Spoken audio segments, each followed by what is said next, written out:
Hello, everyone. Welcome to our weekend visit here. We certainly appreciate the opportunity to join you. Mike Pearson here alongside me at the desk. Where have you been lately, young man? So I had the chance to travel to Billings, Montana to work with the Montana Farm Bureau, and there's a lot of enthusiasm out there in the West despite the drought they suffered through.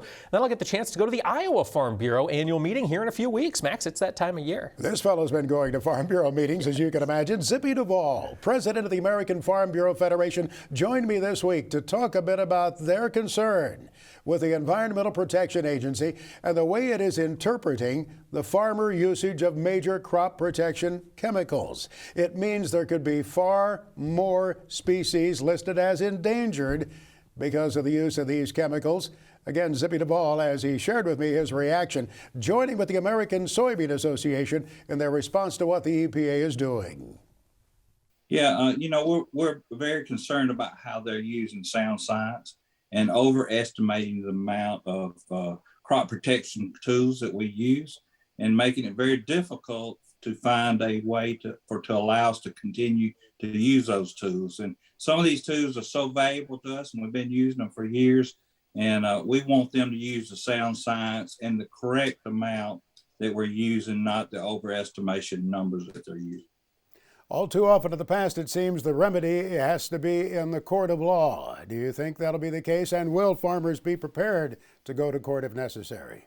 Well, I think these tools that we use are so important to us that we'll have to drive it in that direction. So I hope that we can find some agreement to be able to do it in a way that we can continue to use these crop management tools. They're just too important to us.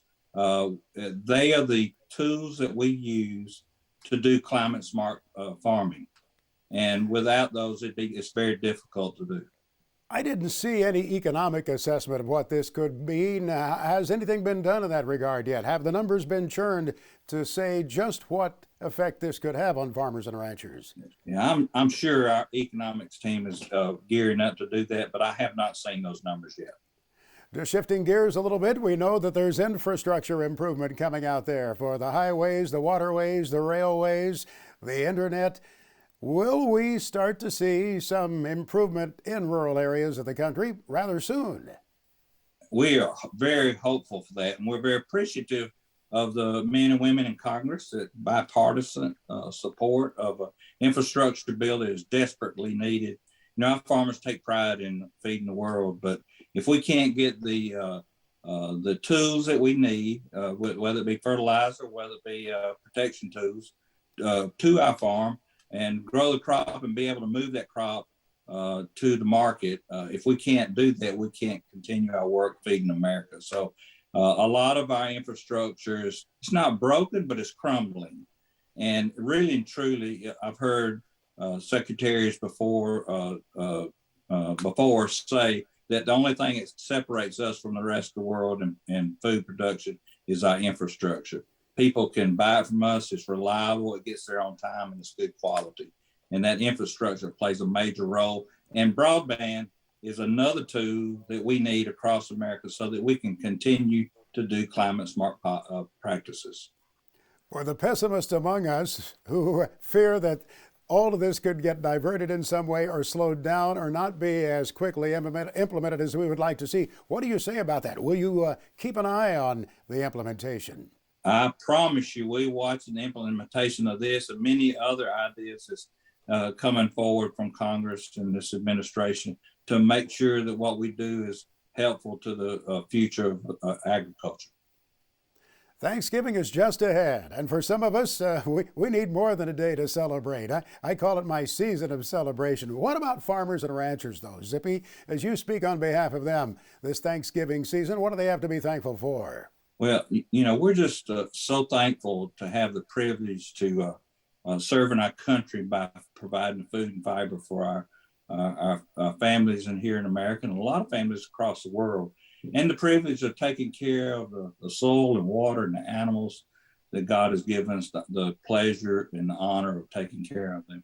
But, just our way of life is something that we cherish so much. And you look around in the fall and see the harvest and the changing of seasons. And you just know that there's a higher power and that we can thank him for all the wonderful things that's going on. And then, of course, we've made it through pandemics.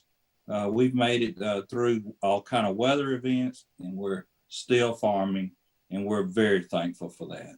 We enjoyed the visit with Zippy Duvall, who shared with me that he's been to more than a dozen state annual Farm Bureau meetings, or will have been. By the time their meeting comes along, they'll be in Atlanta this year, Mike, for the convention of the American Farm Bureau Federation. It's always interesting to see that policy process. They develop this at what they call the grassroots level, the counties feeding to the states. And it's not always purely about agriculture.